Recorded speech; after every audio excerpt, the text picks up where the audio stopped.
Bonjour à tous et bienvenue sur cette nouvelle vidéo sur la plateforme TryHackMe. On est sur la box Billing qui est une box easy sous Linux. C'est encore une fois une box qui est conseillée de faire pour préparer la PT1 d'après TryHackMe. Et donc j'ai déjà fait cette box puisque j'ai passé la PT1, du coup j'ai déjà fait la box. Vous aurez en description le sommaire pour aller à une étape précise de la vidéo si vous voulez pas tout regarder. Vous aurez aussi les documentations et liens utiles en description, le lien du compte rendu en anglais et vous aurez le lien du serveur Discord Hacking France en description. Donc tout d'abord je vais faire un ping pour voir si la machine est bien up, si je peux communiquer avec.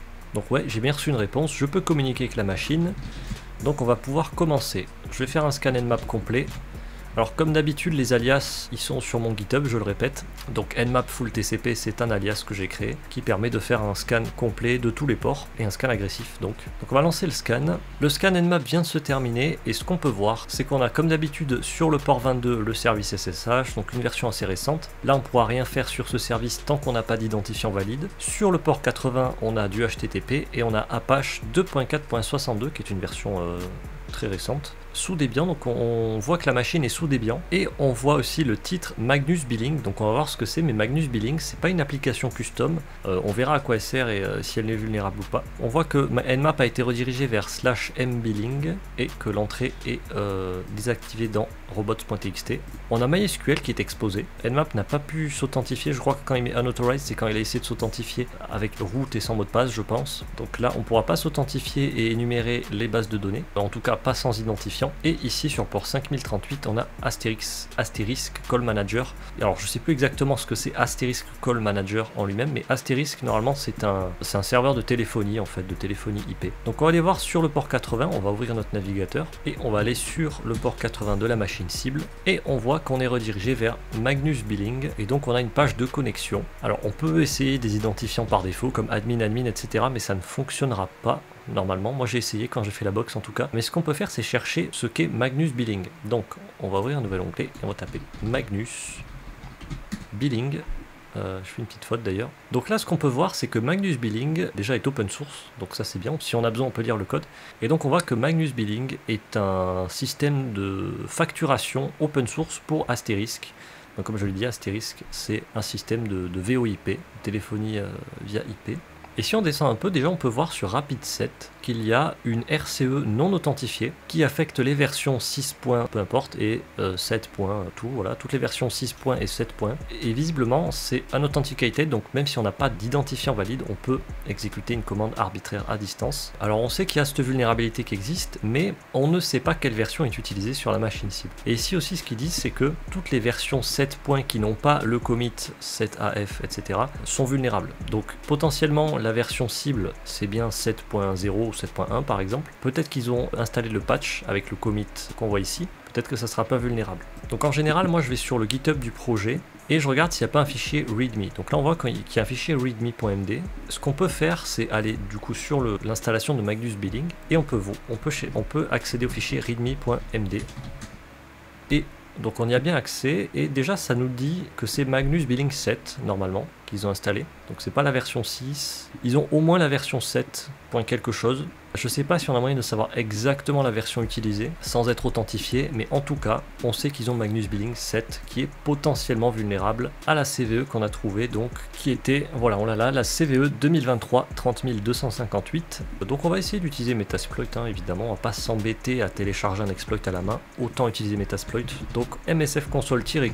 Donc moi je mets l'option -Q, c'est juste pour pas afficher la bannière et tout parce que ça sert un peu à rien, ça pollue un peu le terminal. Voilà, donc on a lancé la console de Metasploit Framework. Maintenant je vais faire search Magnus Billing et voilà, donc le seul exploit qu'on a c'est celui-là, exploit Linux HTTP Magnus Billing unos RCE, donc exécution de commandes à distance non authentifiées. On va faire use 0 et ensuite on va faire options pour afficher les options, options. Donc on va spécifier l'adresse d'écoute qui va recevoir le reverse shell, donc nous c'est notre adresse IP.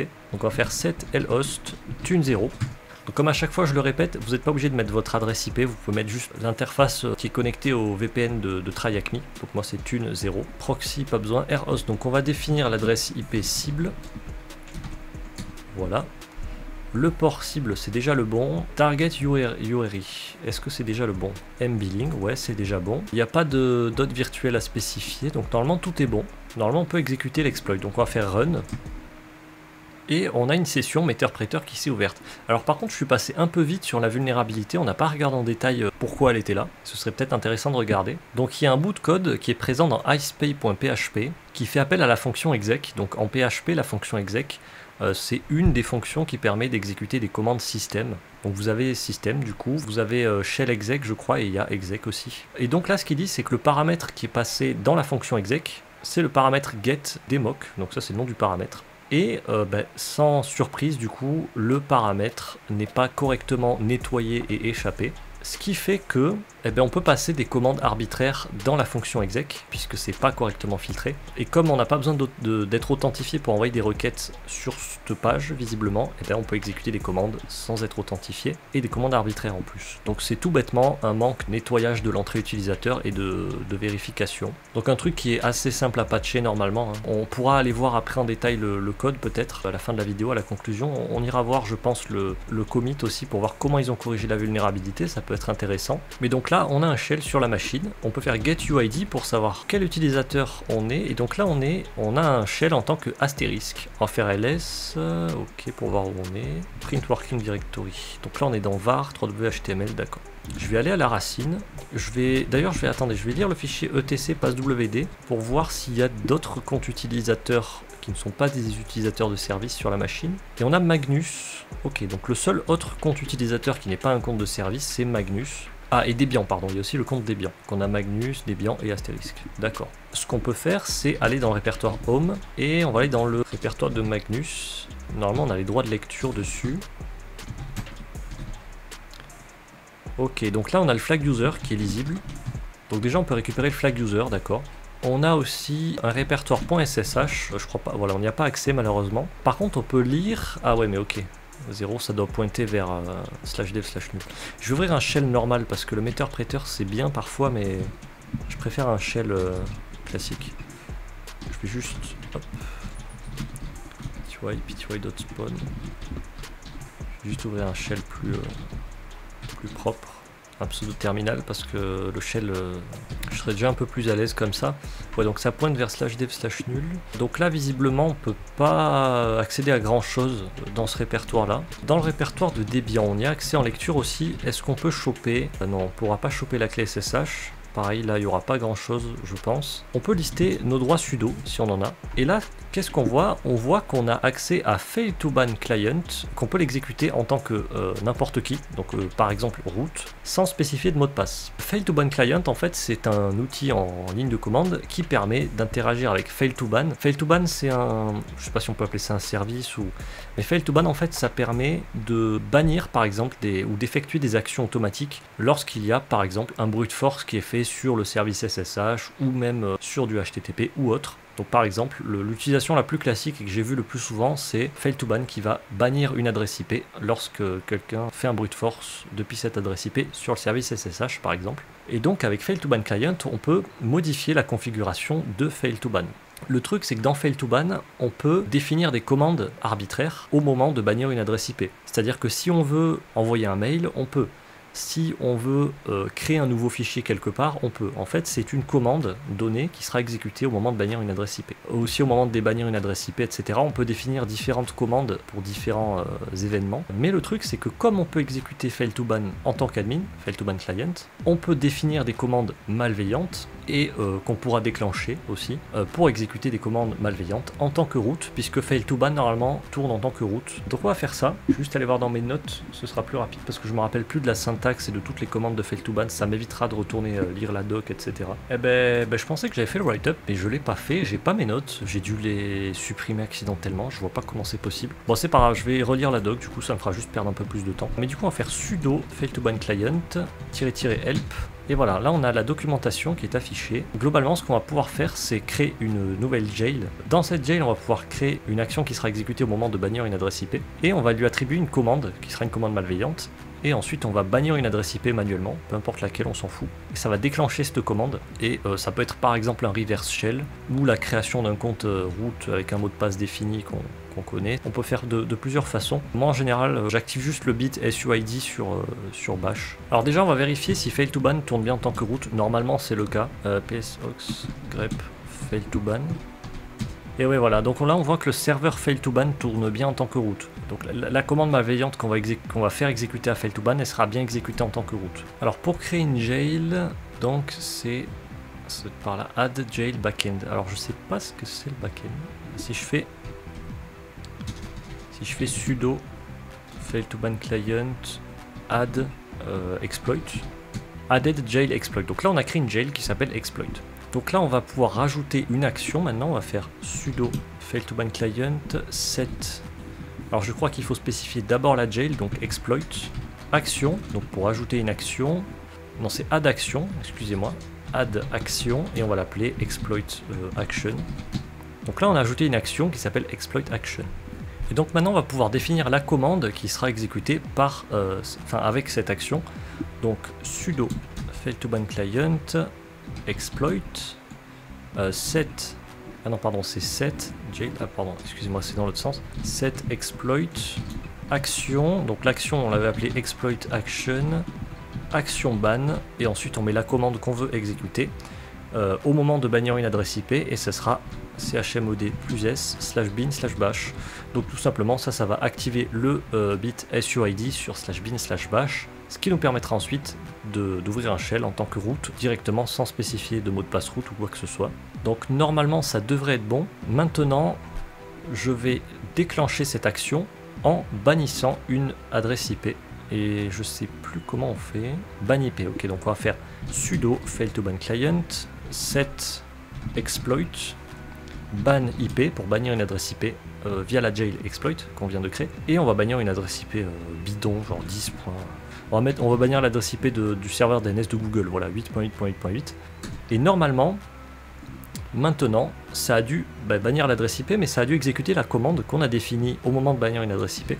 Donc si je fais ls-la /bin /bash, on voit bien que bash a le SUID qui a été activé, et donc maintenant tout bêtement je peux faire bash-p et j'ai un shell en tant que root. Si je fais id, voilà, on voit bien que j'ai un shell en tant que root.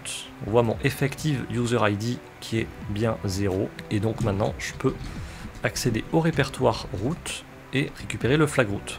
Donc on a terminé cette box. Pour le coup elle était easy dans le sens où il n'y avait pas beaucoup d'étapes, et globalement c'était une CVE, donc une vulnérabilité déjà connue, et une exploitation d'un droit sudo. Donc il y avait juste à lire la documentation de fail to ban. Bon, moi je vous avoue que la première fois j'ai mis plus de temps parce que je ne savais pas qu'on pouvait faire ça avec fail to ban client, mais en cherchant un peu après on trouve assez vite normalement. Donc là pour la rémédiation, globalement il n'y a rien de bien compliqué. Déjà pour la première étape qui était l'exploitation de Magnus Billing, la chose la plus simple à faire et qui réglera le problème, c'est de mettre à jour Magnus Billing. Je crois qu'il y a une version qui patch ça. Si c'est pas le cas, il faut manuellement installer le commit GitHub qui patch ça. On a le commit ici, donc soit il faut mettre à jour directement Magnus Billing entièrement, soit il faut juste installer ce commit là. Je sais pas s'il y a une version, une release qui contient ce patch, ou s'il faut l'installer à la main. Je pense quand même que depuis le temps ils ont dû faire une release, j'espère. On a ici le commit GitHub pour corriger cette vulnérabilité, et ce que je peux voir c'est qu'ils ont tout bêtement supprimé le code en fait qui prenait le paramètre get demo et demo c. Celui-là n'était pas exploitable a priori puisqu'il n'y a pas d'entrée utilisateur qui est passée dans la commande exec. Par contre, vous voyez, c'est cette partie du code là qui était vulnérable, puisqu'il récupérait le paramètre getDemoC, qui est un paramètre qu'on passe dans l'URL en fait, et il était directement concaténé avec touch et .txt. Donc en fait, c'était censé contenir le nom d'un fichier txt, ce paramètre là. Et par exemple, si on mettait test comme valeur, ça aurait exécuté la commande